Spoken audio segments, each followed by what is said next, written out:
Vous vendez ou vous louez votre bien immobilier ? Le cabinet Alt Expertise réalise sous 24 heures vos diagnostics immobiliers fiables et illustrés, remis le jour même. Alt Expertise vous assure une transaction sans mauvaise surprise. Nous sommes le mercredi 20 mai, bonjour, bienvenue sur tv4.fr. Le tribunal administratif de Montpellier a stoppé par jugement du lundi 18 mai l'extension de la carrière de Sals au nord du pays catalan. Selon les juges, les besoins en granulats sont déjà assurés par les 5 principales carrières du territoire, un camouflet pour l'État et le préfet des Pyrénées-Orientales qui avait autorisé l'extension de la carrière sur presque 20 hectares au profit de la société sablière de la Salanque qui tente de s'étendre sur ce site depuis 2017. La Fédération pour les espaces naturels et l'environnement, l'association Mieux Vivre à Sals-le-Château et les viticulteurs riverains signe cette victoire environnementale contre l'État.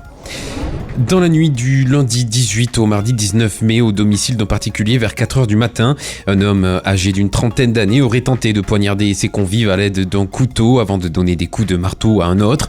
Heureusement, les coups n'ont pas été fatals.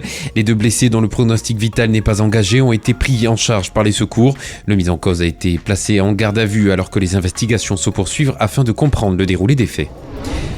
Depuis le début de la crise du Covid-19, Air France adapte en temps réel son réseau et son programme de vol en fonction des restrictions de voyage. En plus des quelques grandes villes actuellement desservies, la compagnie prévoit de reprendre progressivement ses vols vers 14 destinations supplémentaires au départ de Paris-Charles de Gaulle d'ici à la fin juin. Concernant Perpignan, Air France organise une reprise des vols de et vers Paris-Charles de Gaulle le 1er juin 2020 avec 10 vols par semaine. Une bonne nouvelle pour tous les aficionados du site de l'étang de Saint-Estève qui rouvre ses portes ce mercredi 20 mai suite à une autorisation par arrêté préfectoral daté du 19 mai. Cette réouverture fait suite à la demande formulée par le maire, un arrêté qui souhaite garantir le respect des mesures d'hygiène et de distanciation physique prévues et par conséquent vous pourrez y accéder pour exercer des activités dynamiques sauf la pratique de la pêche et les regroupements de plus de 10 personnes qui restent interdits. C'est la fin de cette édition, vous retrouvez ce flash info sur notre site internet tv4.fr ainsi que sur notre chaîne YouTube. Vous pouvez également nous suivre sur les réseaux sociaux, Facebook, Twitter et Instagram. À vendredi pour un nouveau flash.